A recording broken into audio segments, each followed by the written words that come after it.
Still and More with Irita TV coming to you today. It is Wednesday, January 12th, 2020, and I've got Nima Majur, co-host, and our favorite, David Cole, back for more. Columnist over at Talkies Magazine, and I guess becoming more and more famous for David Cole's True Hollywood Stories. If you haven't heard them yet, well, there's a couple of shows you can go back and hear some great Hollywood stories. But David, thank you so much again for coming on. We love hearing your stories. Absolutely. Well, there aren't too many people who are seen to be on the right, as I am seen to be, who also have one foot in production in Hollywood. And but also not enough of a foot to care about what anybody thinks about them. I mean, a lot of conservative celebrities can't really speak out too much because they have to earn a living, and they can't be seen as being too right wing, and they can't say anything controversial. So the fact that I'm freer to talk allows me to tell stories and just be kind of freewheeling about that kind of thing. Well, that's great. So we actually wanted to talk to you about a variety of topics, and I'm sure we're going to get even more of a variety than when we started thinking about.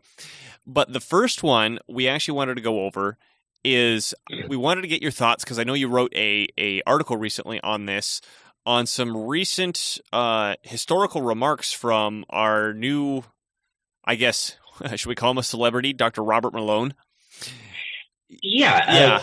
This is this week's current column, and I'm not commenting at all on anything medical or scientific that Malone says, because I don't have the credentials or knowledge of that. What interested me when Malone was on the Joe Rogan show, and this was the clip that caught fire, because I don't actually watch podcasts. No offense to podcasters, I just don't have. I don't have the attention span for it. I can watch clips, and I enjoy watching clips. So you're on one right now, right? Yes, we're tricking you. You're listening to this podcast by being on it. In fact, it's one of the things that people will bring up stuff I've said in previous podcasts, and I'll say, I don't remember because I never watched them. Even the ones I'm on, I don't watch. So the minute these words leave my mouth, I've forgotten already what I've said, and I'm not going to see it again to remind myself. So people do that with my column as well. People will say, "But Dave, what was that thing you said 2 months ago?" And I say, "Dude, the minute that I submit a column, it's gone. It's out of my mind, and my mind is working on the next one."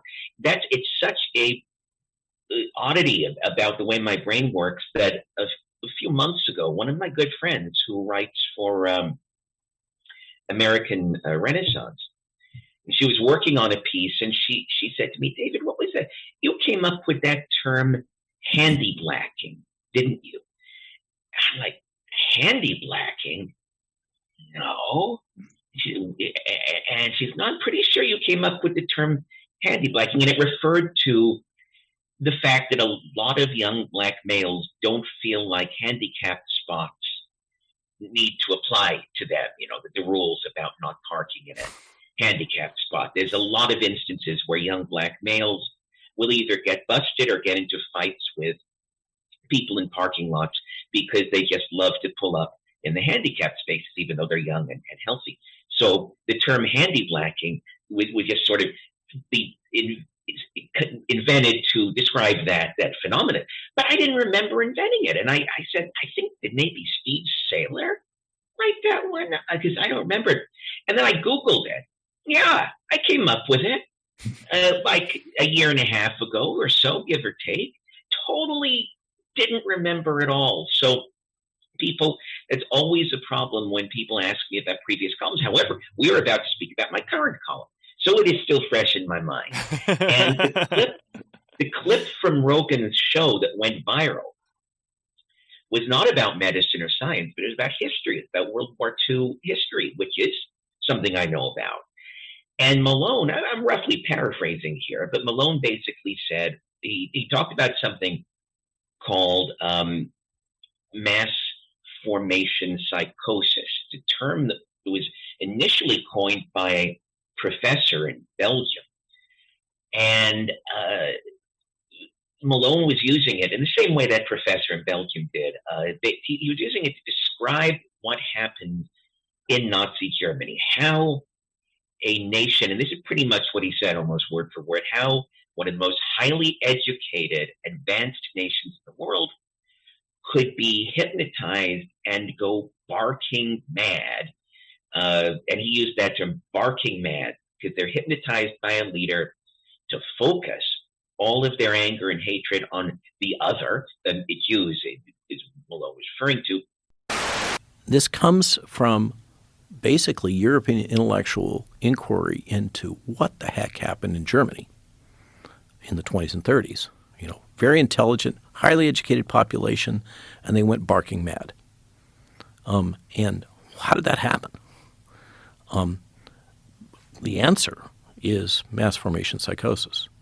When you have a society that has become decoupled from each other and has free-floating anxiety and a sense that things don't make sense, we can't understand it, and then their attention gets focused by a leader or a series of events on one small point, just like hypnosis, they literally become hypnotized and can be led anywhere. And one of the aspects of that phenomena is the people that they identify as their leaders, the ones typically that come in and say, you have this pain and I can solve it for you. I and I alone, okay, can fix this problem for you, okay? Then they will follow that person through. It doesn't matter whether they lie to him or whatever. The data are irrelevant. And furthermore, anybody who questions that narrative is to be immediately attacked. They are the other. This is central to mass formation psychosis. And this is what has happened. We had all those conditions. If you remember back before 2019, everybody was complaining, the world doesn't make sense, blah, blah, blah. And we're all isolated from each other. We're all on our little tools. We're not connected socially anymore, except through social media. And then this thing happened and everybody focused on it. That is how mass formation psychosis happens, and that is what's happened here.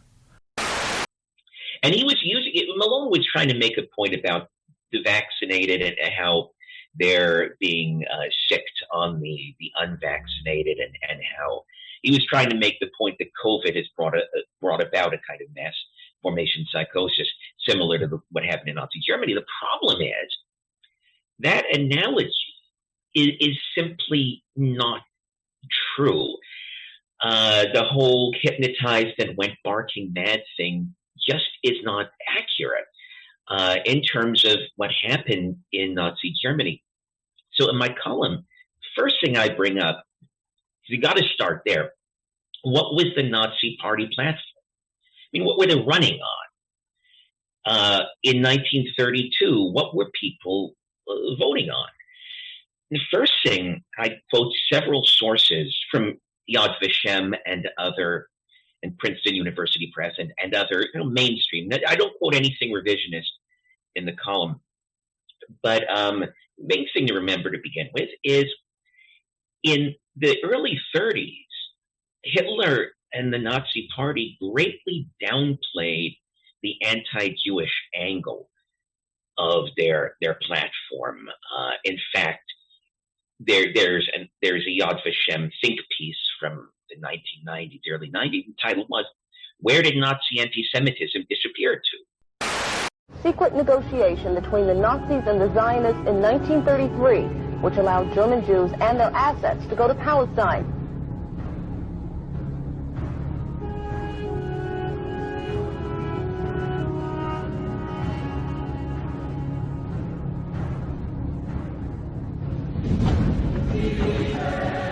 A group of Zionists at the same time was quietly negotiating an agreement with the Nazis to allow the immigration of German Jews and the transfer of their assets to Palestine.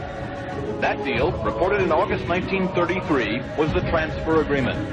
Palestine, sparsely settled by Jews at the time, was radically changed as a result. I lived in Palestine from 1933 to 1936, and we saw every week transports of German Jews coming to settle in Palestine. German Jewish settlement of Palestine was, for a time, official Nazi policy. These photos of Jewish life in Palestine, along with a lengthy text, appeared in 1934 in the Berlin paper Der Angriff. The publisher, Hitler's propaganda minister, Joseph Goebbels. A Nazi Visits Palestine was the title of the multi-part series. A medal was struck by Goebbels in commemoration. On one side, the swastika. On the other, the Star of David. Hitler demanded one concession for the transfer agreement, that the call for a boycott of the Reich, raised by Jews here and elsewhere, be rejected by the Zionists. The Zionists made that concession.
Speaking of that period,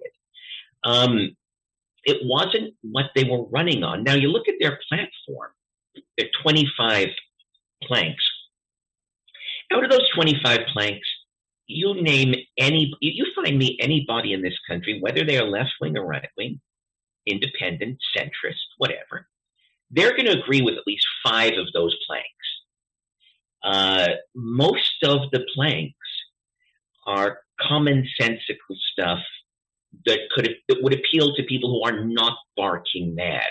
A ban on war profiteering, a ban on child labor, a ban on land speculation, guaranteed education regardless of a family's income status, and basically things that, when you look at where the German people were by 1930, by 31, the economy was in shambles.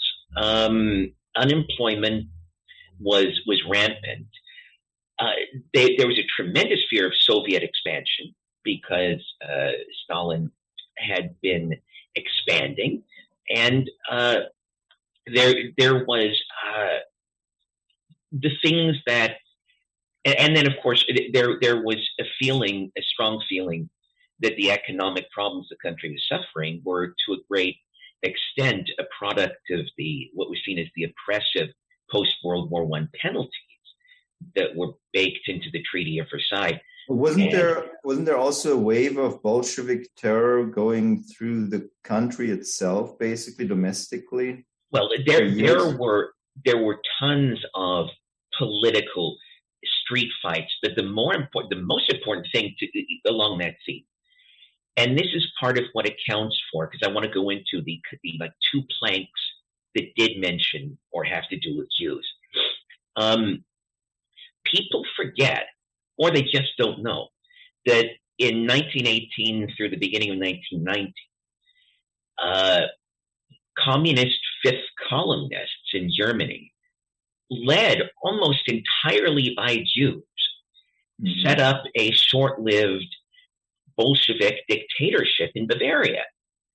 Now that's a massive thing that I try to convey to people who've grown up in America what that would be like. Like I try to say to people here, like, look, that's like a state. What would happen? That's like Washington State or Oklahoma or something going communist. Yeah. Exactly. And I use the example that it's like here in Beverly Hills, we love the Persians. We all get along. Everybody's, the only racial strife we have comes from people from way other parts of town who come here to rob us. But here in Beverly Hills, we all get along well. What would happen if Iran had launched an invasion and all the Persians living here were fifth columnists, and all of a sudden Beverly Hills became an Iranian dictatorship where your money was worthless, where you couldn't find work unless you were Persian? I mean, it would psychologically, it would damage the area, even if that dictatorship only lasted 8 months. We'd never look at Persians the same way again, because we knew they were capable of that. Yep. So following that Bavarian dictatorship, there was a loss of goodwill towards Jews. Germany had been a very tolerant place ever since Frederick the Great. It had been a very tolerant place for Jews, especially compared to some of the other places in Europe. And after World War I, you had the double whammy of the Bavarian Bolshevik dictatorship led by Jews, and at the same time, a huge influx in the 1920s of Eastern European Jews who really didn't have the ties to Germany that some of the German Jews did. And people, this is something Hitler talked about, but other people have written about it as well. There were parts of Munich, parts of, and even in Austria, parts of Vienna, that you would go to and you'd only hear Polish or Yiddish being spoken. Well, for a country with an indigenous population, that's not going to play well. We're not talking about Canada or the United States, where everybody's from somewhere else. When you talk about an indigenous population, as Germans are to Germany, this was psychologically a very serious blow. So you have a couple of planks in the Nazi platform. The first one, the one that is specifically anti-Jewish, is that Jews would be stripped of citizenship. Jews would simply be stripped of German citizenship. And the second one was any immigrants who came in after 1914 would be expelled. Any immigrants that came in basically after the World War I started. Well, yeah.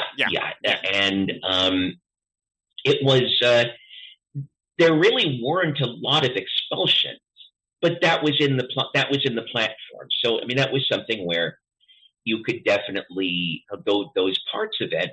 But those were not the parts that were played up during the election. And it should be noted that even after the Nazis won, they didn't expel Jews. In fact, the weird thing that happened, here you have the Nazis not really playing up the Jewish angle during the election. Then, within a few years, comes the Olympics, the 1936 Olympics, and Hitler decides to downplay the anti-Jewish stuff even more during the Olympics because he knew he'd be inviting people from all over the world, and he didn't want to look. He was, the press in the Western, like elsewhere in the Western world, in the UK and the United States, the press painted Hitler as a madman who just hated everybody, hated Jews. So he wanted to put forth a show where he didn't want foreign dignitaries or tourists coming in for the Olympics. He didn't want them to be walking down a street in Berlin and see people hassling Jews. It's a bad look for a country that is supposed to be civilized and advanced. Kind of like China moving all the poor people and building up walls so you couldn't see them for the Olympics. Yes. Something like that. This is I think that's it's going to be fascinating to see how that plays out. Everybody generally liked the Berlin Olympics. It's remembered as a well-run Olympiad, and indeed, there just wasn't, people didn't see Jews being clubbed over the head in the streets. The Nazi Party just put the word out. Let's not go overboard. It really wasn't until November 1938 and Kristallnacht that a Jew in Germany would have had a reason to say, okay, I'm starting to worry now. The Allied leaders were arguing their way over the whole future of the German people. Under their hands, the map of Europe was drawn and redrawn again. At last, after more than 3 months of discussion, they presented the terms of their treaty to the Germans. Germany lost land in the east, the west, and the north. In the east, the most important of those losses was the wide strip of territory given to the newly independent Poland, separating East Prussia from the rest of Germany. While on the west, France took back the provinces of Alsace and Lorraine, and was also given the right to mine coal in the Saar, an area placed under League of Nations control for 15 years. To protect France, Germany was forbidden to station soldiers in the Rhineland, an area which was to be occupied by Allied troops until 1935. It was not only the loss of territory which Germany resented, but also the fact that Czechoslovakia and Poland now contained large numbers of Germans. And as if to add insult to injury, the treaty forbade German-speaking Austria to unite with Germany. Her fortifications were to be destroyed. Her army was to be reduced to 100,000 men. No air force, no submarines, and to accept blame for starting the war and pay reparations. So, in the high summer of 1919, the German delegates were brought to the Great Hall of Mirrors at Versailles to sign the peace treaty. It was a compromise peace that satisfied not even one single Allied leader, and predictably the Germans loathed it.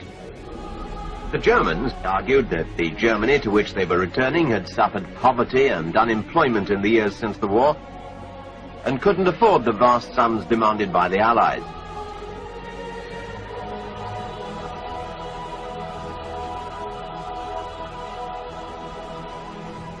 But these arguments didn't impress the Allies, who fixed the sum of £6,600 million for the Germans to pay. That sum would have to be paid in goods as well as money. Most would come from here in the Ruhr, the industrial heart of Germany. But at the end of 1922, the Germans fell behind with their payments, and Raymond Poincaré, the new French Prime Minister, decided to act. If Germany wouldn't pay in full and on the nail, then France would help herself. So, on the 11th of January 1923, French and Belgian troops entered the Ruhr to force the Germans to pay up. There was, of course, after Versailles, no German army big enough to stop them. At first, the French believed that they could make the Germans work for them. But suddenly, German politicians and people were united in a common cause, hatred of the French. And huge protest meetings were held all over Germany. Their attitude towards the Germans in the Ruhr began to harden. They tried to cut the Ruhr off from the rest of the country. German visitors were searched as if they were entering a foreign land.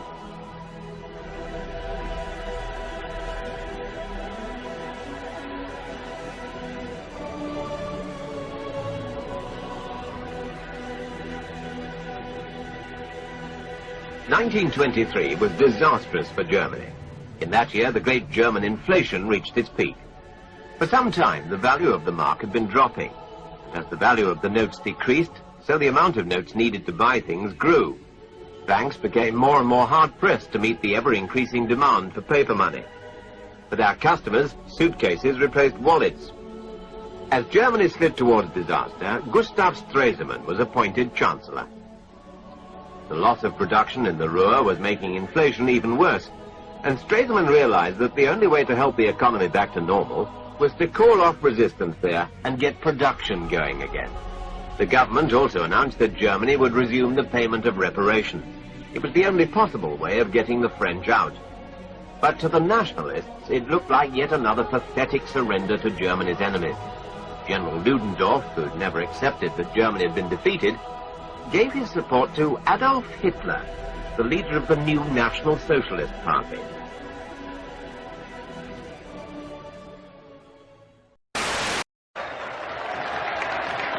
We will survive. That's what they tell us. What they mean is they will survive. We surrendered in November, at a time when we were perched on the edge of victory. Betrayed by the cowards and the traitors within our ranks.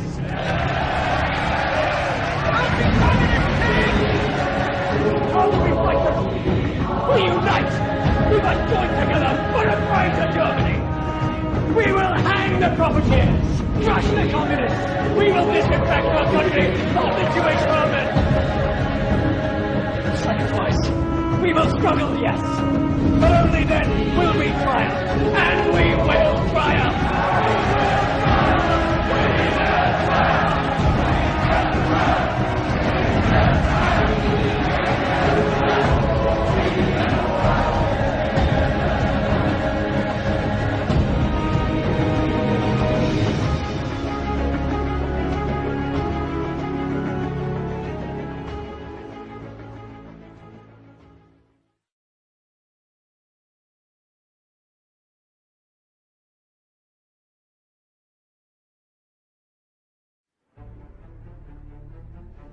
(1914) was the year in which World War I broke out. Within 2 years, Germany had won that war. The German submarines, which were a surprise to the world, had swept all the convoys from the Atlantic Ocean, and Great Britain stood there without ammunition for her soldiers, stood there with 1 week's food supply, and after that, starvation. At that time, the French army had mutinied. They lost 600,000 of the flower of the French youth. The Russian army was defecting. They didn't like the Tsar. And the Italian army had collapsed. Not a shot had been fired on the German soil. Not an enemy soldier had crossed the border into Germany. And yet, here was Germany offering England peace terms. Well, England in the summer of 1916 was considering that seriously. They had no choice. While that was going on, the Zionists in Germany went to the British War Cabinet. Look here, you can win this war if the United States will come in as your ally. The price you must pay us is Palestine after you have won the war and defeated Germany, Austria-Hungary, and Turkey. They made that promise in October of 1916. Now, that is something that the people in the United States have never been told, they never knew, why we went into World War I. After we got into the war, the Zionists went to Great Britain and they said, let's have something in writing that shows that you are going to keep your bargain and give up Palestine after you win the war.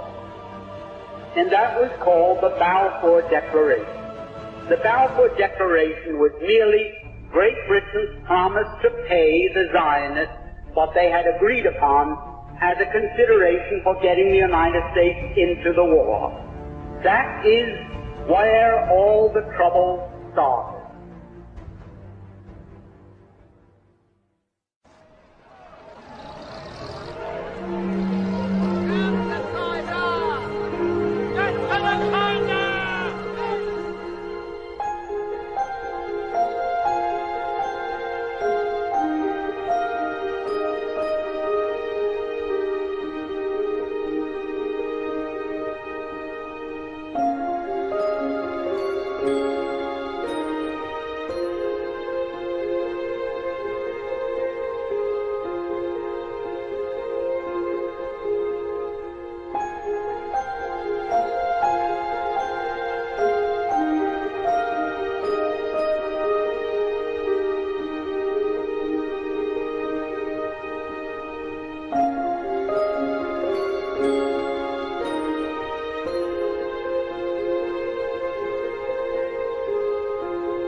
Until November 38, even with those party planks, there wasn't really a lot being done to Jews. Now, because I know what some people watching are thinking, I ain't saying that Nazi Germany was a great place. And of course, from the get-go, from the minute the Nazis became the dominant party, and then eventually Hitler seized much more power, from that point, there was persecution of dissidents like crazy. Mm-hmm. I mean, that absolutely happened. And many of those dissidents were Jews, but many of them were Gentile trade unionists, communists, common criminals. That was another plank. Social Democrats. Yeah. It was another plank in the platform was to crack down on Bolshevism and also street crime. So, yeah, I mean, you had Dachau up and running from the earliest times of the Nazis. So I'm not trying to paint a picture of a place that was all hunky-dory.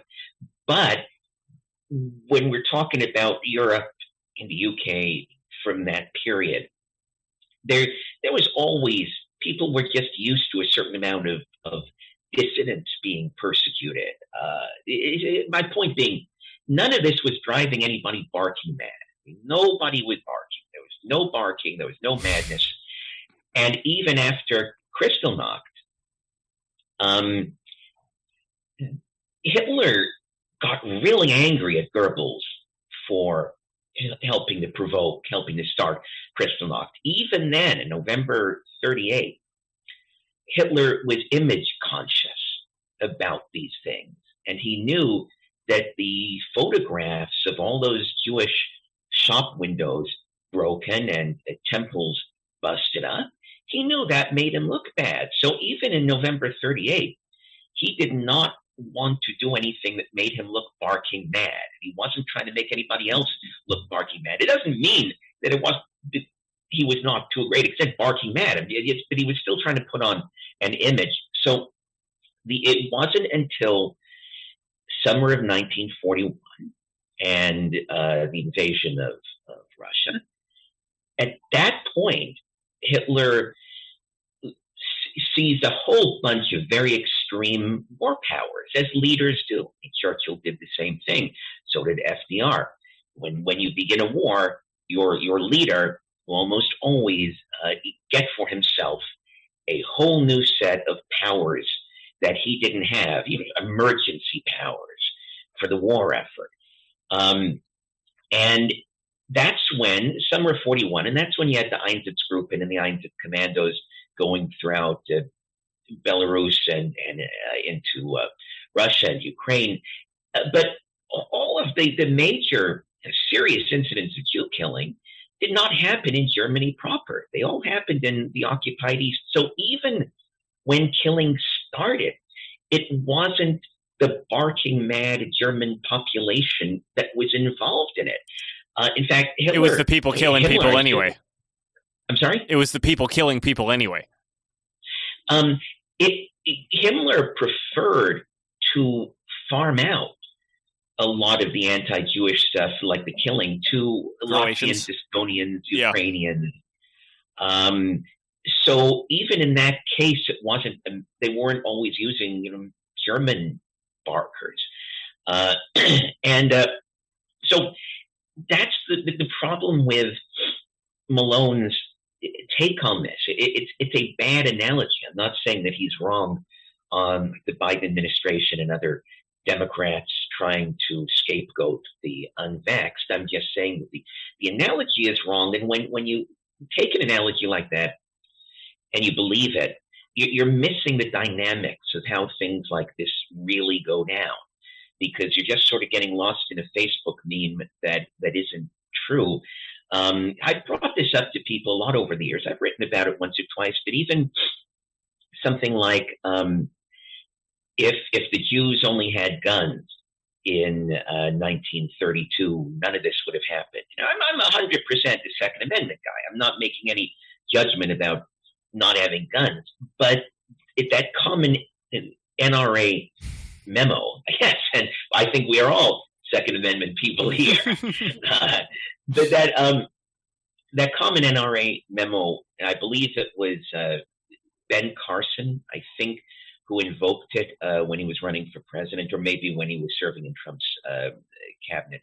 But anyway, the problem with that is that the Jews were such a tiny, tiny percentage of Germany that really the thing that actually helped so many of them eventually get out is that they didn't start shooting. Because if they started shooting, then they'd go, aha, they are really violent. Take them out right now. Yeah. They'd all be in Dachau. I mean, Hitler would have built 30 more Dachau's just to hold the Jews. More than that, it would have given the more radical elements of the SS a perfect excuse to go in and just start killing people willy-nilly. In the position the Jews were in, a tiny fraction of a huge country where they had no control over the army or the police or the SS and the other militaristic arms of the party. So at that point, the smart thing for them to do was not to start shooting. And in fact, one of the few Jews who did shoot was the Jew whose actions were used to provoke Kristallnacht in November 1938. A Polish Jew, Herschel Greenspan, murdered a Nazi official over anger that Greenspan's parents had been deported back to Poland. So, I mean, that's the irony of what started Kristallnacht. It was a Jew, a Polish Jew in Germany, who wanted his parents to stay in Germany too. In other words, they weren't even trying to get out; they were trying to get in. Mm-hmm. And when Greenspan's parents were deported back to Poland, Greenspan went into France You bought a gun. They didn't no waiting lists or anything back then, and any Jew could buy a gun in France. So you just crossed the border. So he crossed the border, bought a gun, and then shot the German official. And Goebbels used that one incident of one guy killing one guy to launch Kristallnacht.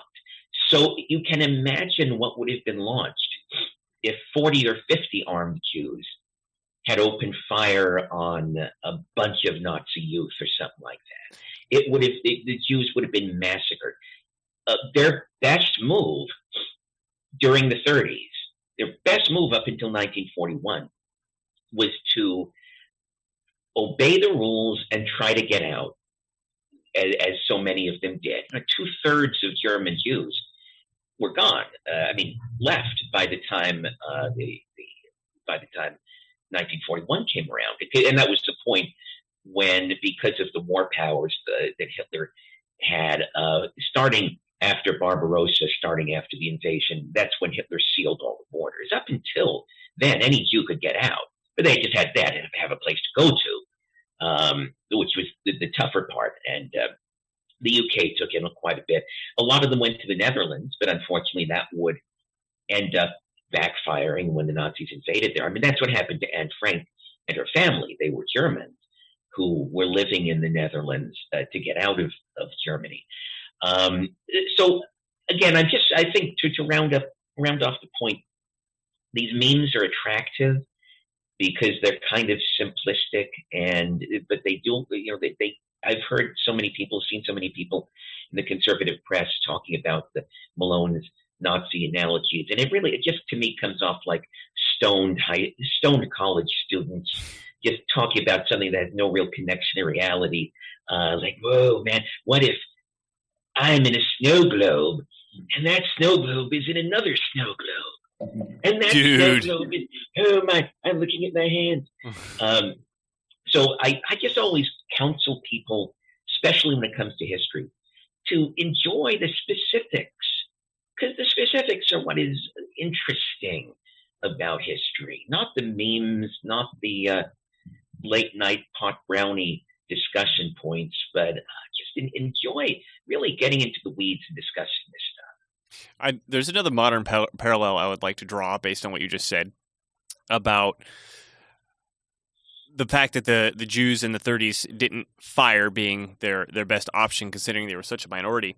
This is something that I try to tell modern, we'll call them patriots, who will get the idea in their head, likely from an FBI agent glowing in the dark, that we need to take up arms and march to the Capitol. Like the Civil War is going to start. We need to go in. We need to go inside the Capitol. Oh yeah, that guy. What was his name? Ray Ebbs or?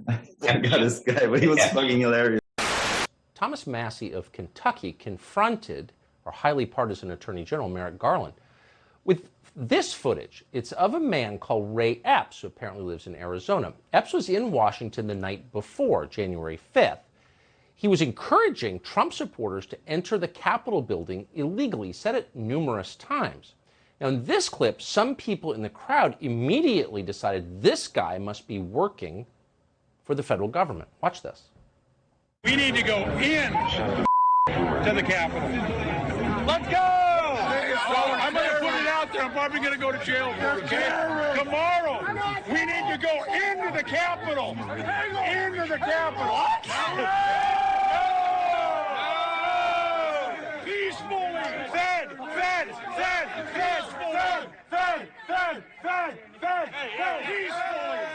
Okay, folks. Grab the word. As soon as the president's done speaking, we go to the Capitol. The Capitol's this direction. So here's a guy telling Trump supporters they need to break the law and go into the Capitol. That's real video.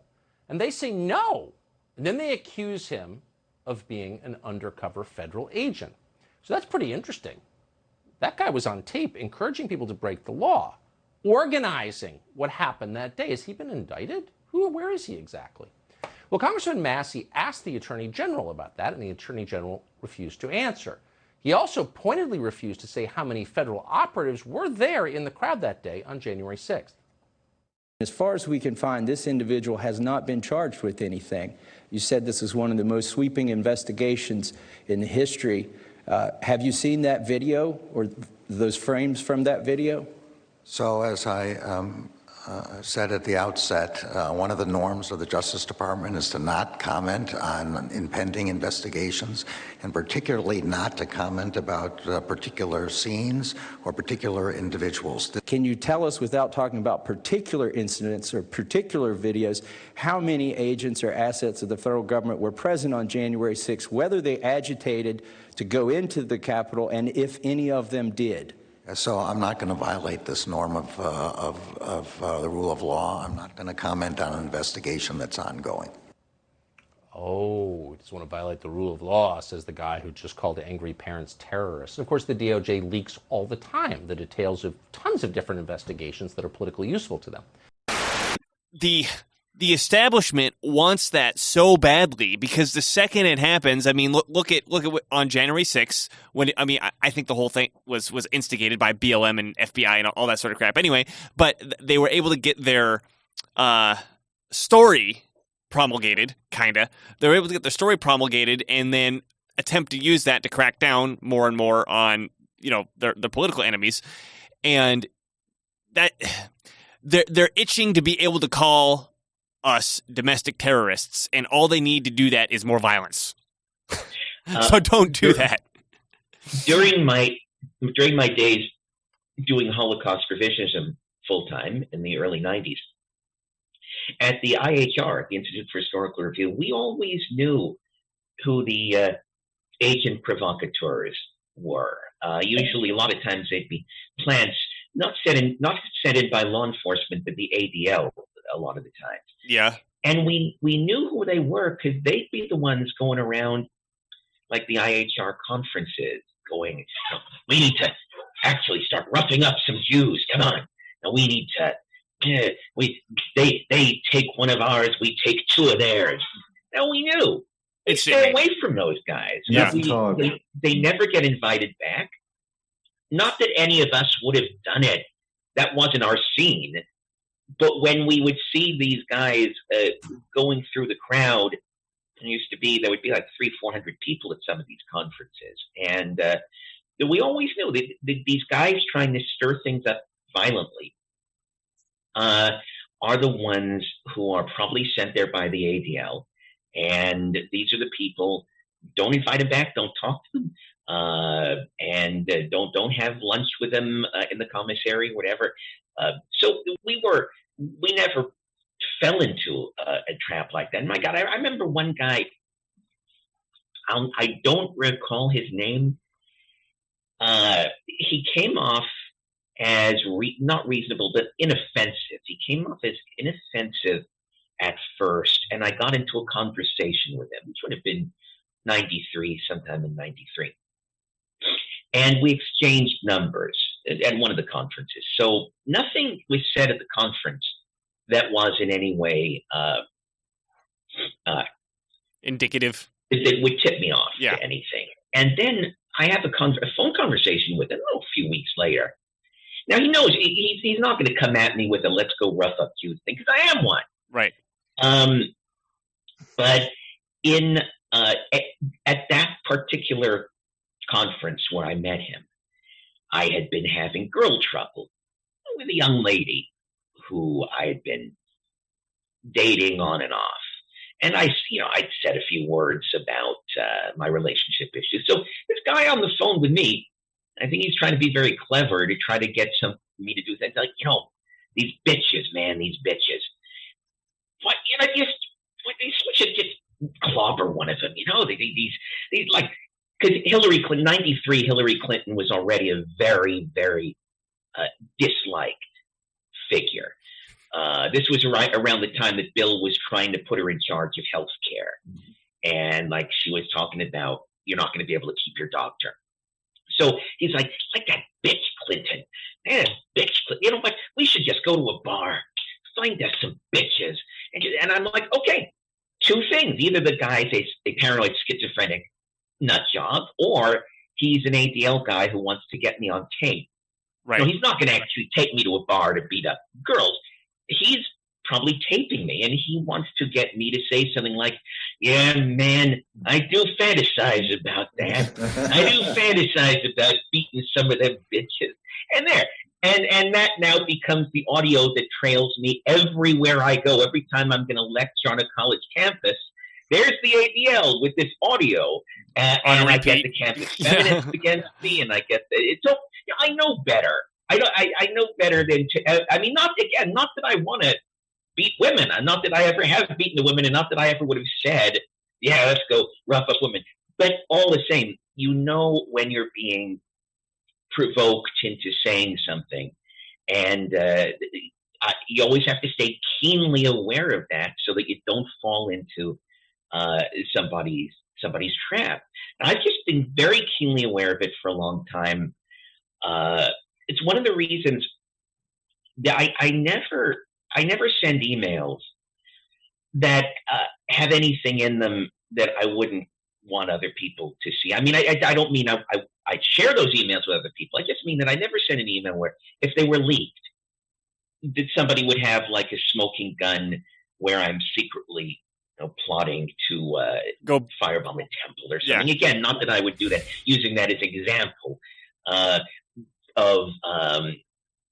the fact that even if I did entertain any unpleasant thoughts, I know better than to put him in an email. Himmler, a lesson we can all learn from Himmler, and you don't hear that said every day. Some directives need to be conveyed orally. That was something that he started to make that policy around 1942, and it actually started to drive the SS crazy, like the people directly under him and then the people directly under them, because everybody was having to go and hear things whispered in their ear. You couldn't send telegrams. You couldn't send messages. And you have all of these communications from SS people saying, okay, so what's policy now? What's the latest? Am I supposed to do this? Am I not supposed to do that? Right. I didn't receive anything. I didn't receive any kind of message about this. And I'm like, yeah, well, I have to go to Berlin, and then Himmler's going to whisper in my ear, then I'll come back, and then I have to catch up with you, and then I'll whisper in your ear.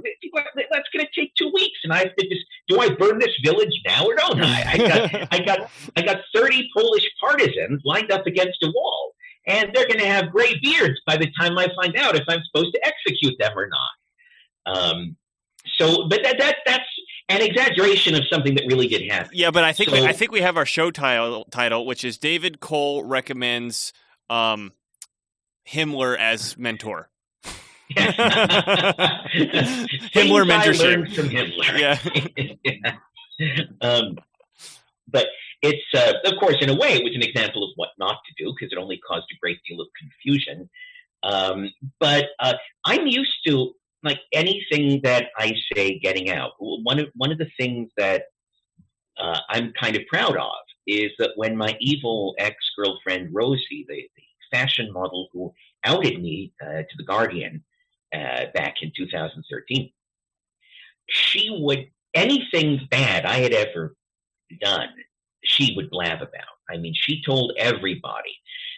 Within a week, every low-level right-wing or conservative podcaster, or with all the people at PJ Media, like if you remember that outfit, Bill Whittle and Zoe Rachel. It folded a few years ago, but all the people at PJ Media, all the people at Breitbart, they knew everything. And the worst she could say about me was my views about the Holocaust. But like, she didn't have any other ammo. Like, I had never even called her a derogatory name. I never even called her bitch. It's not really in my nature. I was sort of raised to not be rude to women. So I was never derogatory to her. I didn't have any weird sexual practices she could talk about. She would have loved to have done this. She would have loved to say something like, oh, and by the way, he masturbates in tapioca while I sing to him. And she would have loved to say something like that. But in fact, I'm really one of the most, I've said this on my own videos I do myself sometimes, I'm the most boring sexual partner in the world. I'm not adventurous. I don't like taking risks or trying new things. So like the worst you could probably say is, yeah, he's pretty dull. It reminds me of a Curb Your Enthusiasm episode where David is dating some girl and she asks him, or they're in bed together and she asks him, so what are you into? He's like, well, I like to get an erection and put it in the vagina. And actually that was kind of similar to a Norm Macdonald bit that he used to do every now and then on talk shows, where he would talk about the way he looks at sex is he just wants to find a lady and lay down on top of her, and that's all he ever. Is there anything wrong with that? For. Is there anything wrong with that? So we've gotten a little far afield, and there is I'm a not follow. even sure where to circle back. I do. Now. I've got something for you. So, well, actually, sorry. Can I just? No. Yeah, of course. Since we started talking about the ADL, I always wanted to hear sort of your knowledge, David, about, first of all, the history of the ADL and maybe sort of your worst experiences with them that you remember. Well, of course, the ADL operates entirely differently than the JDL did. The JDL was the physical harm. And JDL being, for anybody not... Jewish Defense League. They're technically not around anymore, but they were a big deal in the 70s, 80s, and 90s. They were initially led by a guy named Rabbi Marvin. Damn it, my brain is... Kahan, Rabbi Kahan. I was going to say Marvin Heyer, but that's the Simon Wiesenthal Center guy. Kahan, Rabbi Kahan. And then Irv Rubin, a fellow named Irv Rubin, took it over when Kahan was assassinated. I heard about this Jewish kid, David Cole. David who? David Cole. Spell the last name. C-O-L-E. He's a revisionist, so-called. Oh, yeah, I ran into him at UCLA recently. Yeah, a piece of human dreck. A total piece of garbage, the worst collaborator, an insulter of the memory of 6 million Jews. The woman who puked on him, God bless her. And the kid who punched him out, God bless him. And the people who drove him off that campus, God bless them all. That's how I really believe. No Jewish kid has the moral right to denigrate the memory of 6 million Jews. And you want to be a Nazi? Don't call yourself a Jew anymore. And this drunk, this Bradley Smith that he works for, who was recently on the Michael Jackson show, for Mr. Cole to follow such a creature, I have nothing but contempt for David Cole. Other than that, he's okay. So, I heard that you hit him. Me, I'm always violently opposed to violence. But if I hit him, I wouldn't tell you. Okay. You don't want to put on tape any kind of physical action you might have taken, in other words. It doesn't pay to advertise. Right. On the other hand, you wouldn't cry over seeing If him David Cole fell down a hole or got bit by a rattlesnake or got run over by a 2-ton truck, I wouldn't cry. I'm just incensed that he wants to question the death of 6 million Jews. And he's no better. He's no better than any collaborator or capo in a concentration camp, in my opinion. And to have the chutzpah to sit there to my face and tell me that there were no gas chambers in the concentration camps. To repeat that insanity, I get upset by that.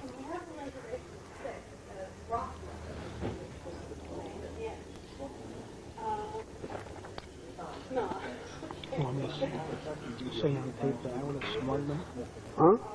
You say on tape that I would have slugged them? I'm not shy. Well, whatever you want to say. You're free, white 21. If I'd have been there. Excuse me, Earl, if I can get... Earl, by the way, is the LA chapter chairman. Oh, yes? Who's in charge of JDL when I'm not in town. Okay.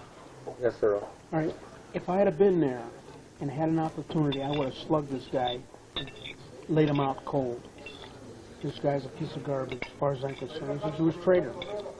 And for anybody to question the Holocaust, let alone a Jew,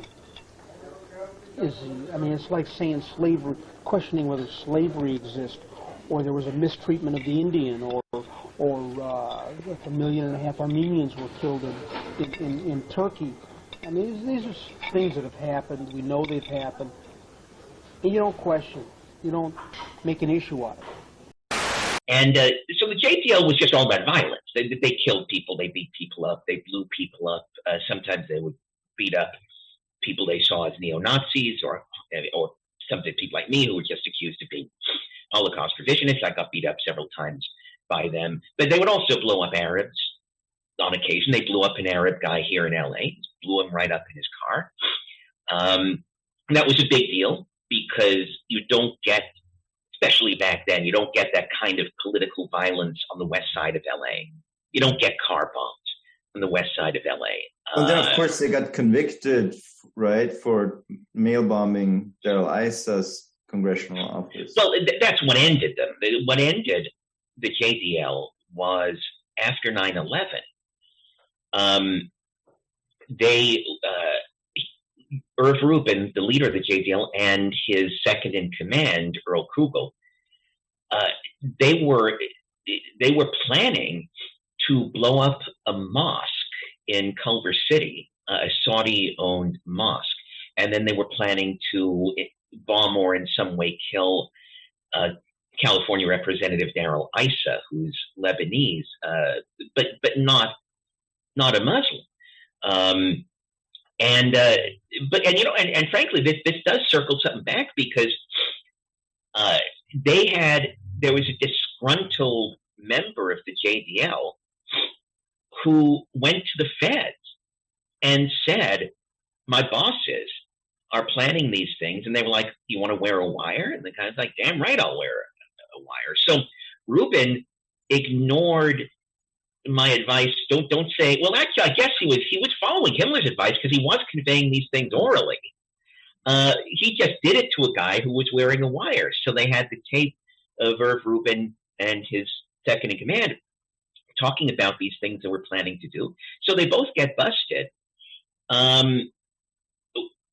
There are people who felt that Irv Rubin could have beaten the case because he had a legal war chest, but also he could claim entrapment. That was what his defense was going to be, entrapment. His defense was going to be that the guy wearing the wire was trying to provoke this stuff out of him. Rubin never got a chance to fight in court. There he is. He's in LA County lockup in early 2002, I believe. Forget it was his late 2001 or early 2002. But he's in LA County lockup. Now, I don't need to tell you the racial majority of people who would be in LA County lockup. It's not Jews. It's not Mormons. It's not Swedes. LA County lockup has a particular racial group that tends to be most of the prisoners. This particular racial group is very much into rap music. They enjoy their rap music and they know their rap history and they love their rappers. And in fact, many of the people like Suge Knight and many of those people were in LA County lockup. So there's Irv Rubin, one of the few Jews in the lockup there. And the LA Times runs an article that very week about how the JDL had been shaking down rap artists. What they would do is they would get people to phone in fake racist death threats to a particular rapper. So they would like have somebody call some local LA rapper, and they feel, you fucking nigger, you're dead, I'm gonna lynch you, you'll be lynched, you son of a bitch. I'm gonna lynch you. Like how magically so the next day, Irv Rubin shows up, and he's like, we know the mind of these neo-Nazis. We'll protect you for a little bit of money. We'll keep you safe. We know the network that these racists have, and we'll keep you safe from this lynching maniac. And so the LA Times runs this article that basically says that Irv Rubin had been running this game of shaking down black rappers with the fake racism thing. And next thing you know, there comes Irv Rubin sailing off the railing of the top level of county lockup. He lands right on his big fat head. His head was so thick, he doesn't even kill him immediately. Just puts him in a coma. But he's still alive. I think it took like a week or two until his family decided to pull the plug. But anyway, that was the end of him. So it never went to trial. And then his cohort, the other guy, Earl Krugel, who was arrested as well. Krugel was beaten to death by an actual neo-Nazi in the prison weight room. If you're a member of the JDL and you're in the prison weight room and you know there's Aryan Nation guys somewhere in the building, don't turn your back. Don't ever because the neo-Nazi guy just came up with a barbell behind him. All the weapons I need are right here. Don't ask the Aryan Nation guy to help you spot you. Yeah, give me my spotter. Exactly. So the JDL died with those two guys because then there was a legal fight over who owns the name. Irv Rubin's wife wanted it, but a group of people who had been members of the JDL wanted it. They ended up suing the crap out of each other. Believe it or not, Jews suing each other. Who would think? And they just sue each other, and then eventually it's like nobody gets the name, and they run out of money. And then it's over. The website, if they run out of money, yeah. And the website just is put back on the market, and I think like Alibaba or something scooped it up, and now you go to jdl.org or .com or whatever, and you just see buy clothing, half off. So that's the JDL. The ADL, which Nima had asked about, the Anti Defamation League, is an old, very famous organization. Primarily, they started off primarily as a legal aid organization for Jews. But like everything, now we're talking about the 1920s and 30s. Like anything that would be a Jewish organization back then, most of them were very far left. Some of them were out-and-out communists. And the ADL, even though ostensibly the ADL was formed in order to give legal aid to Jews in trouble, it also was very influential in helping to form the NAACP and some of the and black organizations that also were supposedly like legal aid organizations. The ADL has always been a very political organization. It's not like a group of pro bono lawyers who will just take any case. It's not like what the ACLU was supposed to be. Now, the ACLU these days is as political as anything around. The ACLU today might as well be the Democrat National Committee. It might as well be the communist, feminist, transgender collective at some left-wing university. I mean, they are purely political. But when the ACLU started, some of the original founders of the ACLU did have a fairly noble goal in mind. They wanted to provide legal aid to those who were unpopular, those who might not get a fair trial. The ADL was always political, left-leaning political, so not just providing aid to Jews, but also providing aid to blacks who also tended to lean communist in the NAACP. And a lot of the founders of the NAACP were white and were Jewish. Because it was all that same group of people, the ADL people and the NAACP, kind of all the same bunch of left-leaning elite types. And I mean, a lot of the blacks who helped found the NAACP were college-educated blacks. So the ADL did a lot of work in the 1950s they did a lot of work to fight attempts to root out communists in the United States government. You know, the thing that the House Un-American Activities Committee was doing, and the thing that Senator McCarthy was doing. The ADL was front and center against that. You know, how dare you accuse Harry Dexter White of being a Soviet spy? Well, maybe it's because he's a Soviet spy. I know, but how dare you accuse him of it? So they did a lot of the books they put out in the 50s are mainly books that target anti-communism.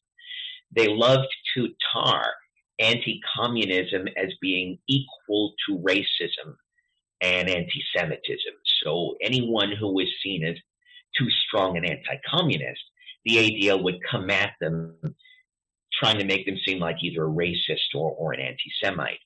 Eventually, the ADL would move even more towards just being a group that attacks racism wherever it sees it. The ADL, I'll give you an example.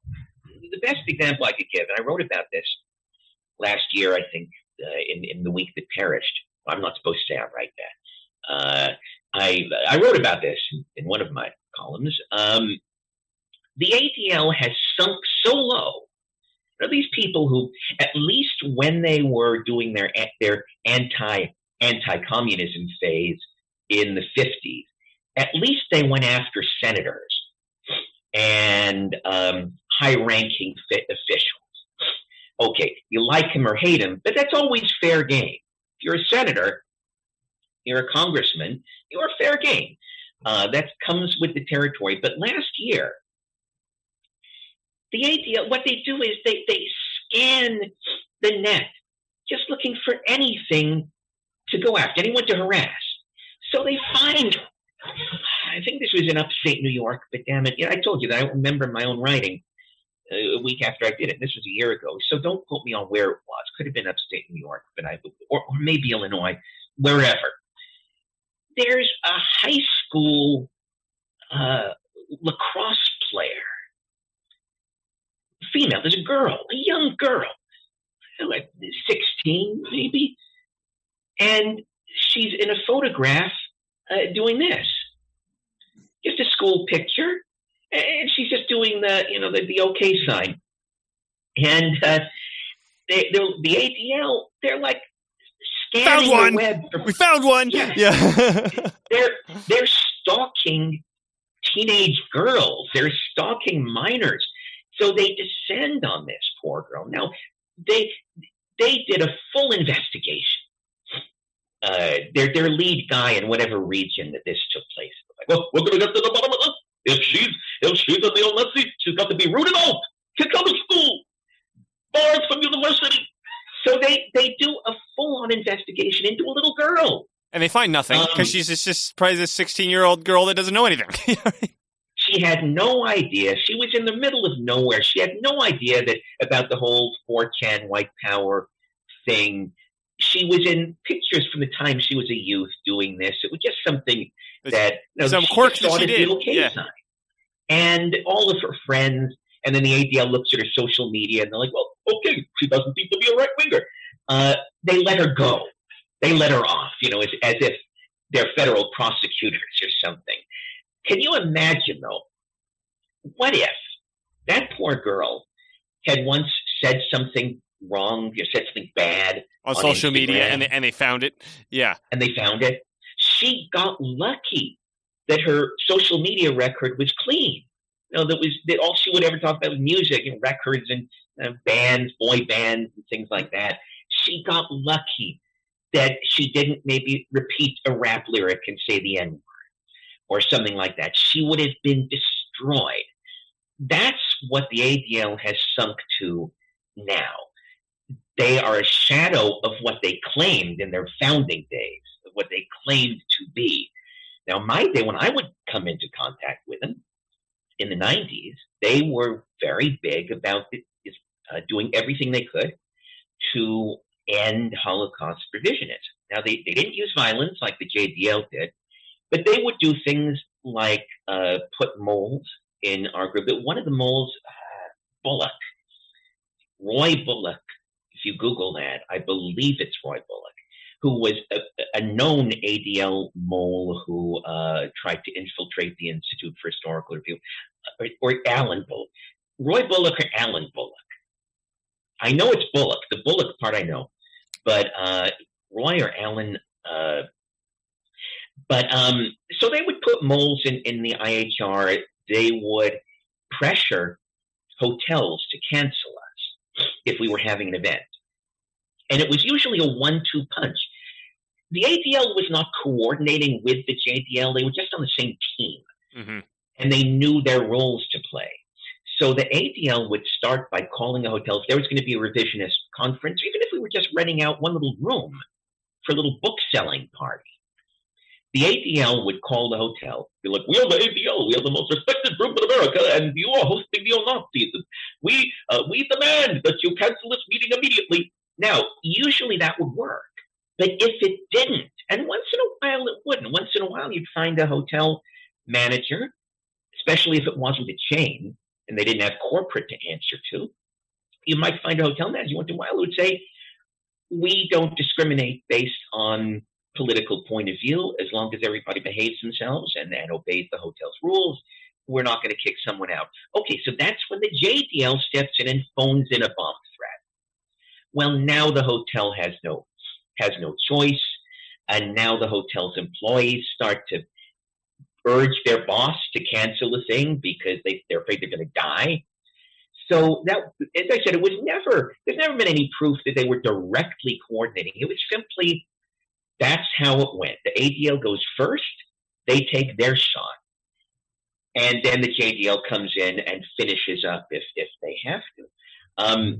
When I would lecture at schools around the country during those days, the ADL would always be there in the room. They would be they would give pamphlets to the local, like the Jewish Student Union and the Campus Hillel organization. And so those groups would have all these ADL pamphlets they'd be passing out in front of wherever I was speaking. And of course, the ADL would present me as a monster, and they would oftentimes use completely fabricated quotes. So that's how they would never beat me. There was never any physical violence, but they would show up at all my events, riling people up, riling the students up, especially the Jewish students, riling them up with stories about how I'm Hitler, how I'm the Jewish Hitler, and Jewish Hitler. Certainly, yes. Sounds legit. Sounds like the Anti Defamation League is really good at defamation. That's always been the ironic joke, Nima. That's been the joke for as long as I can remember. Exactly, that they are quite adept at defamation, and I think their only problem that they have these days is that the left has gotten so insane, so radicalized, especially the campus left, the trans community, the blacks on campus. These guys radicalize themselves. They don't even need the ADL anymore. In other words, if anybody on the right tries to speak at a campus these days, by the time the ADL even hears about it, the campus leftists are already throwing bricks at the building and trying to beat people up. Those violent protests erupting overnight at UC Berkeley. The campus locked down as more than 1,000 people rallied against the appearance of a controversial editor from Breitbart, Milo Yiannopoulos. The clashes escalated, the speech was canceled, and just moments ago, President Trump did weigh in again. ABC's Kana Warworth is on the scene in Berkeley with all the latest. Good morning, Kana. And George, good morning. It was a terrifying night. Campus police issuing a shelter-in-place order after college Republicans invited Milo Yiannopoulos to speak. Now, behind me, this is a police generator that was knocked over and set on fire when these protests turned into a riot. Overnight mayhem on campus.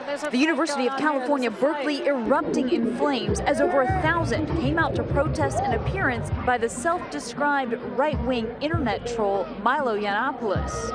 We will not tolerate racism or sexism or hate crimes and violence.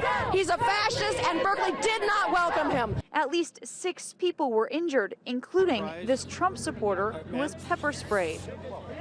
The university canceling the speech. Hey, Lionel, we shot you down! Riot police even retreating to the building for safety. You can hear them urging the crowds to leave. I think we have a right to say that we don't want him here. And the standoff intensifying as protesters lit fireworks, police firing back.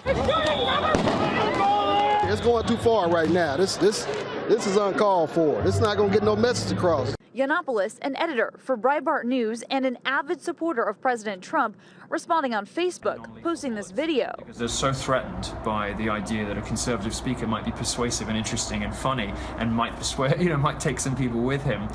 They just have to shut it down at all costs.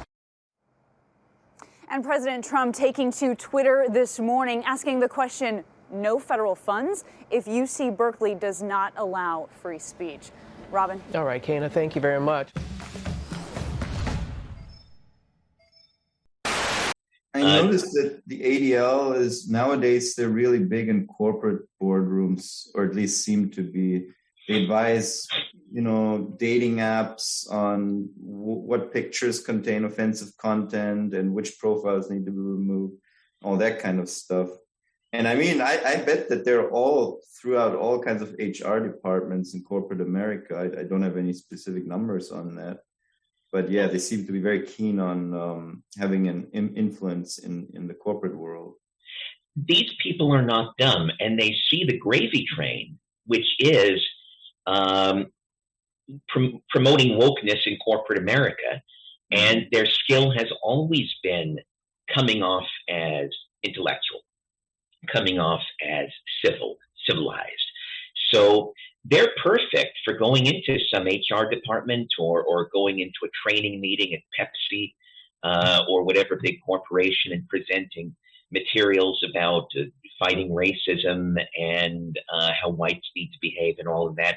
There's money in that right now. There's good money in being hired to do corporate woke stuff. And so for a group like the ADL, that has really outlived a lot of its purpose. Like I said, they're not needed on campuses anymore.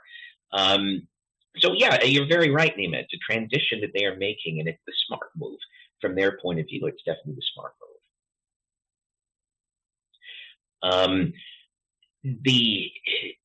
One of the things that we mainly back in the 90s, because we knew the ADL, we knew their tactics.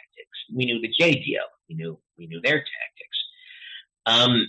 But I will say that when I would be on a campus, 1990 through, let's say, 94, I found the young people to be much more reasonable than I think they are now. I mean, there is when I was on campus between 2005 and 2009, they were a lot more reasonable than they are now. Yeah. Yeah.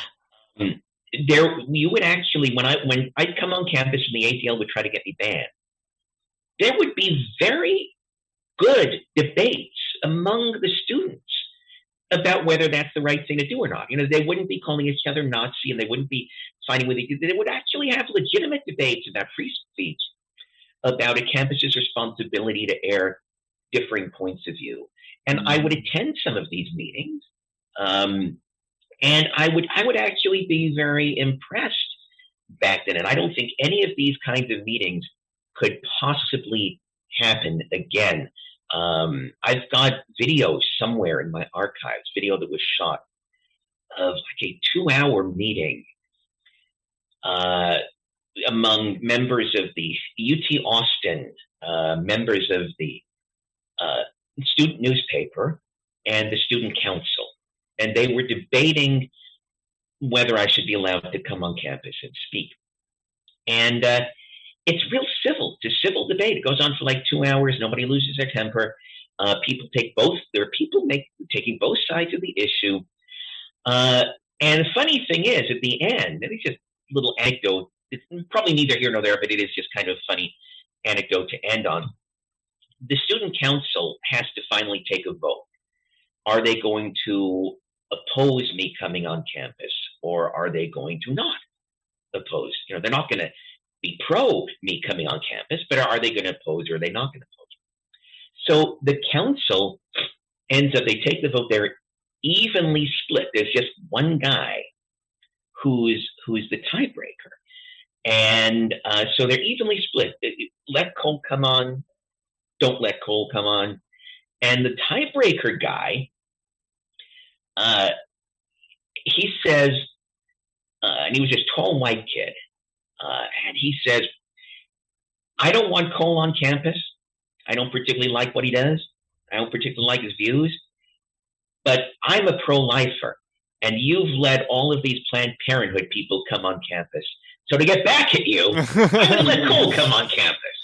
And so the tie-breaking vote didn't even have anything to do with me or even free speech in general. It was just a bitter pro-lifer who didn't like the fact that the campus was always inviting Planned Parenthood to speak.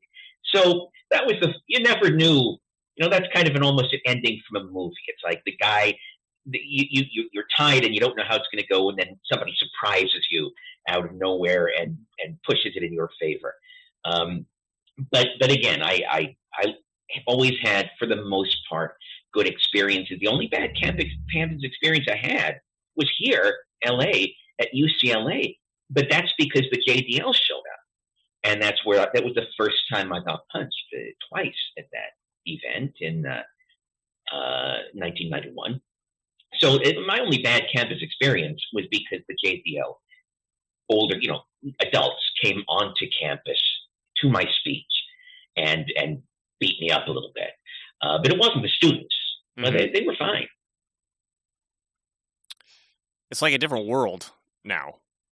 Oh, yeah. What you're describing versus what we're seeing. I mean, like I said, even when I was in college, which was 2005 to 2009, just a completely different world from what we're seeing now. Nima, did that? I can't even remember what your original question was. Did that adequately answer it? Yes, absolutely. I got another topic that I want to ask about, David, but before I get it, I actually wanted to go back to Robert Malone and the mass formation psychosis concept. So I think you adequately pointed out that the historical implication of that was not necessarily accurate. I'm curious, though, do you think the modern implication of it, the current implication of it, is accurate? Here's why I can't answer your question. I'm going to be addressing that in next week's column. Ooh! And so I don't want to give anything away. So might have to have you on next week. You will see that fully addressed next Tuesday. Okay. So let's move on to the next thing then. Yeah. Nima and I also wanted to get your take on the Hispanic invasion that's pretty much been happening since the country was founded, but has become noticeably more acute. So there's this worry, which, you know, I'm not going to say is completely illegitimate, that as more and more illegal immigrants come in, particularly of the Hispanic variety, that Hispanics typically vote left, and they're going to breed a majority that's going to turn states bluer and bluer permanently as time goes on. So my first question to you is, are we in fear of Texas going blue as soon as the today's anchor babies reach voting age? Well, I think Texas is there are several things that would make it go blue, or at least bluer. Immigration is one of them, but also so many people from blue states keep moving there. And that's very much what happened to Arizona. If you look at why Arizona went from being pretty deep red, Goldwater red, to being now a blue-leaning swing state, that can be traced not so much to the Mexicans who moved there illegally, but to all of the Californians and other people who bombarded the state with their presence, because those Californians and the people from other blue states, they're always likely to be more politically active. Your average new illegal immigrant, I'm not talking about what their kids are going to be like. I'm talking about the average new illegal immigrant, the Juan, the Pedro, the Gustavo who comes over here to work the fields or to till the gardens. They're not particularly political. They're not that interested in the process. Here we can actually examine what to me is a fascinating juxtaposition between blacks and Hispanics. When I say Hispanics, and Ann Coulter, if she watches this, she would kill me if I didn't make the distinction. I'm not talking about Cubans. So we're generally talking about either Mexicans or the Salvadorans and Guatemalans who also come up, from Central America. So just so you know, if I use the word Hispanic, I'm not referring to Cubans. What we see this juxtaposition between blacks and Hispanics when after Hurricane Katrina, if you guys, and it's your audience, I'm sure knows, New Orleans is a very black place. It was called the Chocolate City. Their own mayor called it the Chocolate City. And so after Katrina, when huge parts of New Orleans needed repair, so many buildings, houses, and bridges and infrastructure had been destroyed by the floods and the hurricane. Now, all the blacks, so many of them, a huge percentage of them, had been moved to places like the Houston Astrodome. They'd been moved outside of the city because a lot of their homes were not livable at that moment. And a lot of the roads were not crossable. Plus, there was disease. When you have a city flooded like that, for weeks after, you're going to get mosquitoes. You're going to get all kinds of potential, especially in a humid tropical environment like anywhere in Louisiana. So the blacks had been moved elsewhere. The Houston Astrodome, if you ever want to just poop your pants, read some of the accounts of what the Houston Astrodome was like when all the black refugees were there. In terms of, just think of your most dystopian nightmare of rape and murder. And I mean, these were news reports. I'm not talking about, this isn't stuff VDare was reporting, or Amran. This was in the news because blacks, the decent blacks living there were being killed and raped, and they were the ones complaining. Okay, so they got to rebuild New Orleans. They have to, because they got to move the people back eventually. They can't stay in the Astrodome forever. So the city needs workers. I mean, tons of manual laborers, because it's all manual labor. It's everything from clearing garbage, dredging streets, drywall, and replacing doors and windows. I mean, it's all manual labor. So the city puts out a call. They're paying okay. They're like, we're not asking anyone to work for free. You'll get paid really well, but we need guys who can work with their hands. They go to the Astrodome and a couple of the other black refugee camps and like, okay, let's go rebuild. Hello? We're paying. Hello? Jesse Jackson goes there. He goes to the Astrodome and he's like, don't you be lazy stereotypes. They need you to come back and rebuild your black city. So everybody sign up right here and get on the bus to go back and lift heavy things and hammer with nails. Nobody. And all the people who showed up, who reported, were all Hispanic. They were on it. I'm sure they were on it, man. Yeah. You got to work? I'm there. Yeah. Yeah. They were. So Jesse Jackson actually complains about that. I forget. He gave an interview. I forget where he was like, well, now the city's going to be Hispanic because they's not going to want to leave. They's going to rebuild this city and they's not going to want to leave. So many Hispanics had come into the city to answer the call to do the manual labor that people like Jesse Jackson were afraid it was going to change the nature of that city. So you had a lot of stories of hardworking Mexican and South American immigrants who, like, for 2 months brave mosquitoes, cholera, and dysentery, and whatever else. Because all the sewage spilled. It wasn't just clean water that flooded. That all the sewage came in. So you have like these workers who, for 2 or 3 months or more, rebuilt the city, and then they're told by the black mayor, "Now you won't get your ass out of here." That should have been a bigger deal for anti-racists. Why did the people of New Orleans not want their new Hispanic brothers to join them in the fruits of their hard labor? At least the hard labor that the Mexicans did, not necessarily the hard labor anyone else did. Okay, that's the juxtaposition there. When the call comes out for hard work, the Mexicans show up, and not the blacks.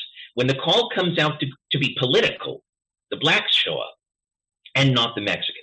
It's very hard to get Mexicans to sign up for political stuff out here, especially. I can't speak as much for Texas, but I know out here it's really hard. There was a terrible, very tragic case a couple weeks ago where the LAPD responded to an assault in progress. A woman was being beaten to death inside a Burlington coat factory store. And the LAPD showed up, and then one officer, he took it upon himself. He wanted to just put the suspect down quick. So he shot the suspect, saved the woman, but one of his bullets went through a wall and killed a teenage girl who was in a dressing room. A terrible, absolutely terrible story. I mean, terribly tragic. The girl was from El Salvador. And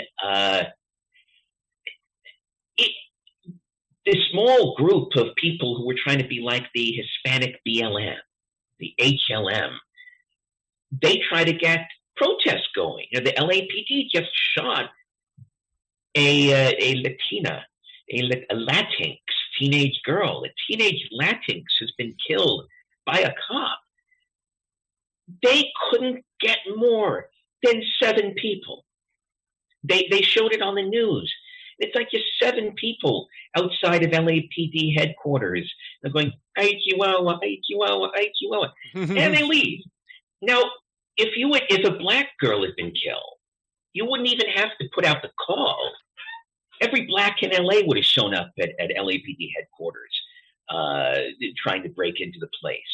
So again, that is when we're working with these populations in this country, and we're trying to figure out the best way to deal with these different populations.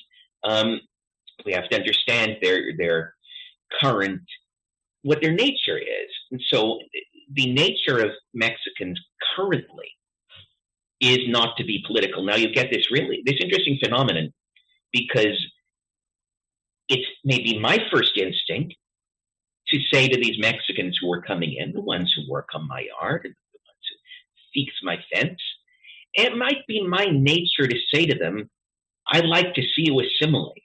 But no, that's the worst thing that could happen, because there's something you just notice when you live out here long enough. The more a Mexican talks like a valley girl, the more left-wing they're going to be. It means they've probably gone to college, and they've probably read all about how great Karl Marx is, and they've probably gotten politicized and radicalized. So the good Mexicans are the ones like, "Señor, morilon for 2 pesos." The bad ones like, "Oh my God," like, "Okay, my name might be Garcia. That is American as you are. American as apple pie. Oh my God, Karl Marx. Oh my God." So you have, the tricky part is, right now at present, I'm actually okay with things as they are. We have a great cheap labor force out here. I'm just talking about Southern California, and I don't want to talk about places where I don't live, because I don't like to talk out my ass. I've been here in LA 53 years. I know the area. I know the terrain. Right now, we have a cheap labor force that is only moderately criminal compared to blacks, and really our Mexicans are so less criminal. So we have a cheap labor force that is moderately not criminal and not political. Now, generations, who's going to say?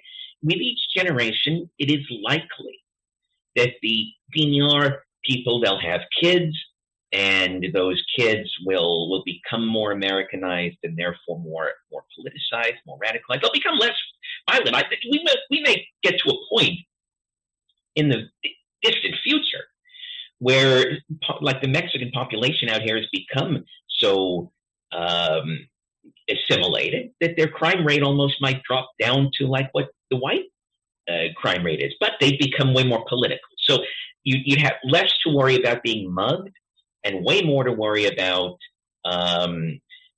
California passing, confiscating my house, passing some new thing that people's houses on Indian land need to be confiscated, and I lose my home. Something crazy like that that's political.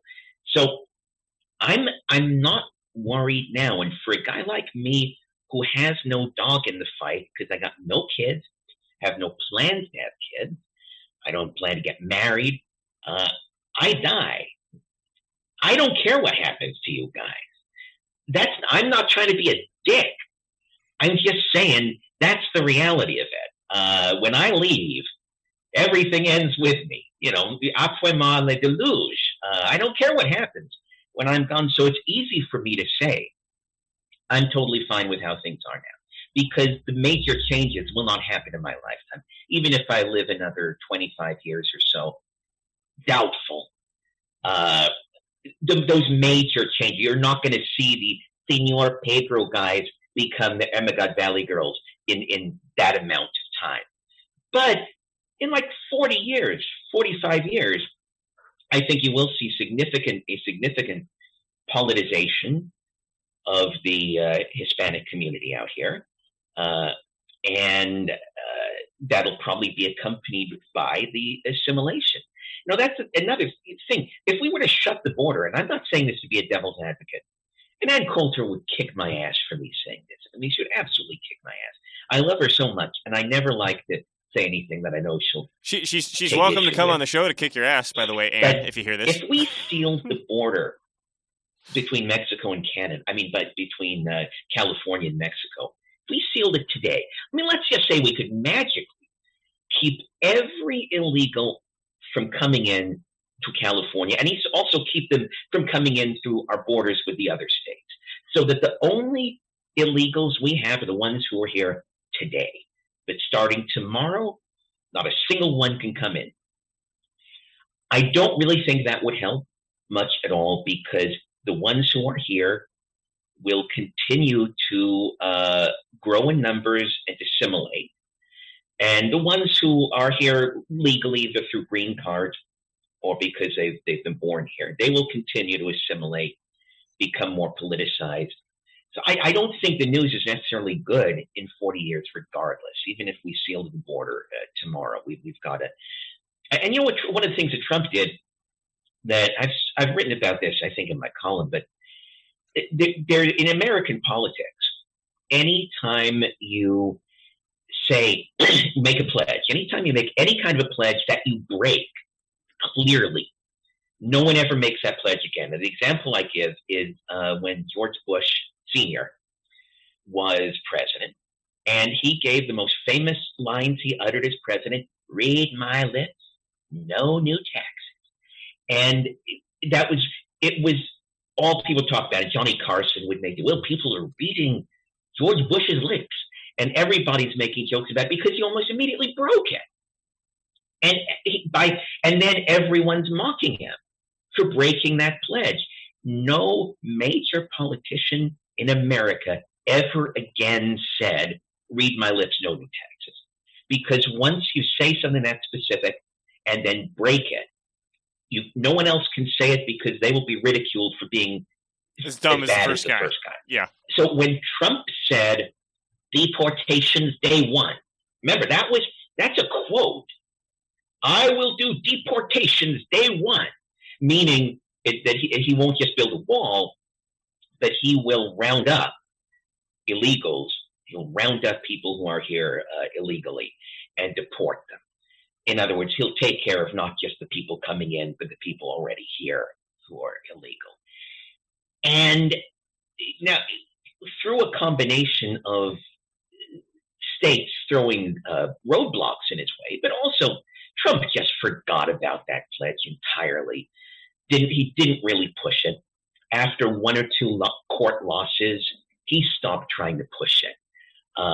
And so now, no one, not DeSantis, not anyone who might run as a Republican, no one's going to say deportation's day one, because part of trying to exorcise the ghost of Trump is to not repeat his rhetoric, because the minute you begin to repeat his rhetoric, people are going to remember Trump. And so, and anyone who's going to be running is probably not going to want that too much. They're not going to want to alienate the maggots, but at the same time, they're not going to want to say, "Hey, I'm Trump." So we're not going to get deportations of the people already here, and I think we just have to live with it. Again, I'm just up at Southern California. Don't import them elsewhere. I mean, don't open borders where there aren't any right now. But to a place like Southern California, where they're here, it's already here. And plus, they've had a presence since when California was owned by Mexico, owned by Spain. So they're here, and we have to work with it. And the only way to work with it, and again, this is something I've written about before, the only way to work with it is not to think of them, are they natural Democrats, are they natural Republicans? That's just silly. That's not the way you deal with them. You look at the population and you see areas where they may be in agreement with you. We found that out last November when the Mexicans joined with the whites to defeat affirmative action. When we had a ballot initiative on the ballot in November that would have brought back affirmative action. We had outlawed affirmative action in university, in colleges and universities. We had outlawed it in the 90s. And last year, a bunch of big money leftists tried to bring it back. So that ballot initiative, every black wanted it back. Of course, every black who remains in LA or in California, I should say, voted for the affirmative action ballot. So did Asians, which is just silly because they're the ones who suffer. They're the ones who lose the jobs, who lose the college admissions that they should have. But Asians are the worst politically. Mexicans are better politically than Asians because Mexicans may not vote in great numbers, but they also don't vote against their own best interest. If you find out where their best interest matches yours, you can work with them. Asians are basket cases. They always vote against their own best interest. You could put something on the ballot that would legalize black people punching Asians, and they'd go, "Oh, I vote for that! You have to be serious to not vote for that. I will vote for that immediately." They're just idiots. So politically, I will take your average Mexican over your average Asian out here in California any fucking day. Not counting the Vietnamese are the only exception. The Vietnamese I was going to bring them up. Are still, they have their memories of communism and having to flee their land, so they're fine. But when we talk about all the other Asian groups, and there are so many of them out here, everything from the Filipinos to the Jungle Asians, like the other Jungle Asians like Cambodians, Laotians, to the Koreans, to the Chinese, and we have a large Japanese population too. They're terrible, absolutely terrible. But the point is, with affirmative action, we had interests that were similar. The Mexicans and the whites could get together on that because the Mexicans correctly, the ones who cared to learn about the issue, the Mexicans correctly identified the affirmative action as being a pro-black ballot initiative that would only help blacks. And the way to get to the Mexicans to help make them work with you on something is to point out that it's helping blacks, and they'll want to help defeat it. For example, this is the best example I could give, and this is something I might write about in more detail in the weeks to come. We have to see how it goes. But Gavin Newsom, our very Stalinist, he's my favorite guy. Here in I love California, him. Has announced that he's going to try to muscle through free health care for every undocumented every illegal person in California. Free universal health care. At the expense of homeowners like me who pay taxes. Now, one way to look at that, if you're going to mount an opposition to that stupidity, one way to do it is Biden's been helping us in that, and he probably will continue to help us inadvertently. Mexicans hate seeing all these Haitians coming in.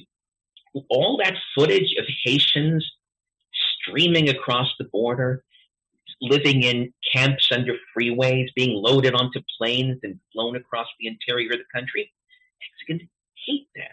So the way you would approach a Mexican is you would say, what Newsom's doing is now anybody from any country can come in and will be paying for their medical care.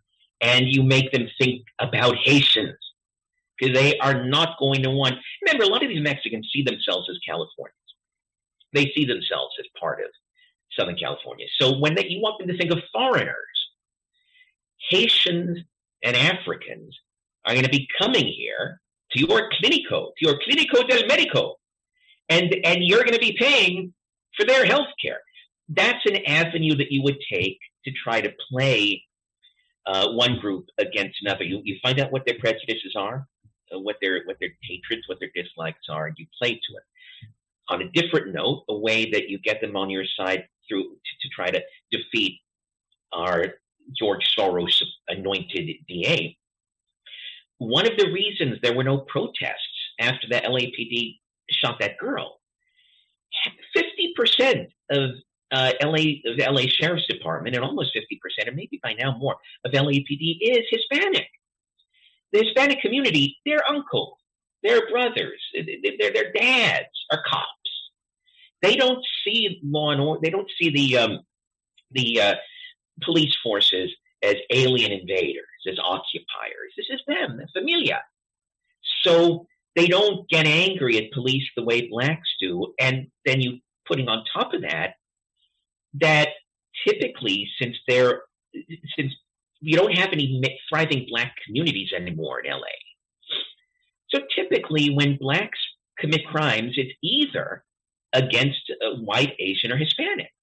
And because it's a little easier to pick off a Hispanic, blacks are attacking a lot of Hispanics.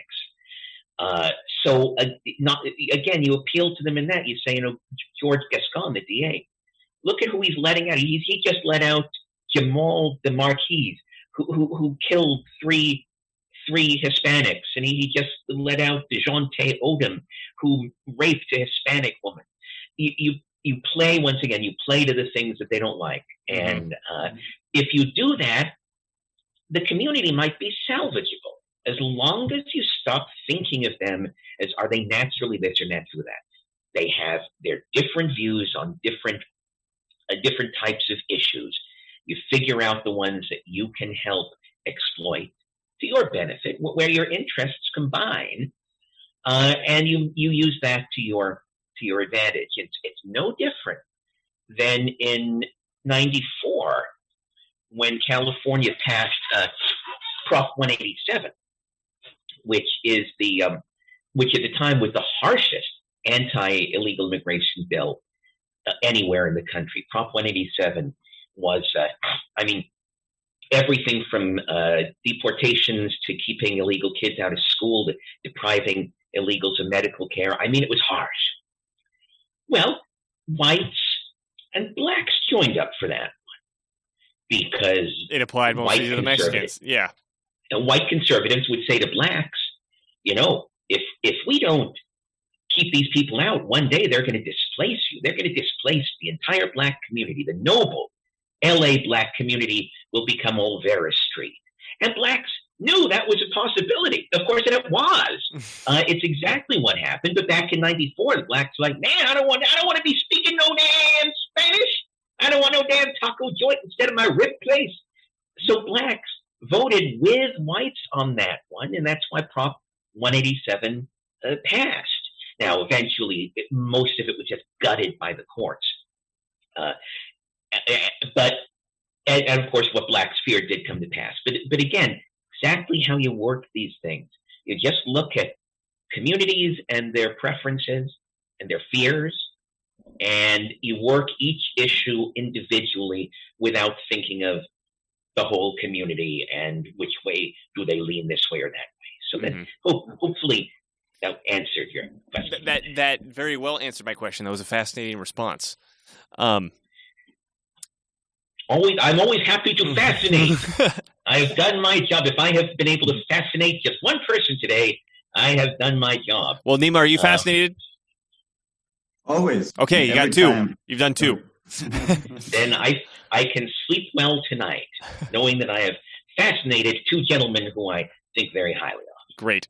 Well, we are getting toward the end here, and Nima, before we wrap this up, you haven't said anything in a while. Did you want anything you wanted to throw in? No, I'm going to stay silent. Just stay silent. All right.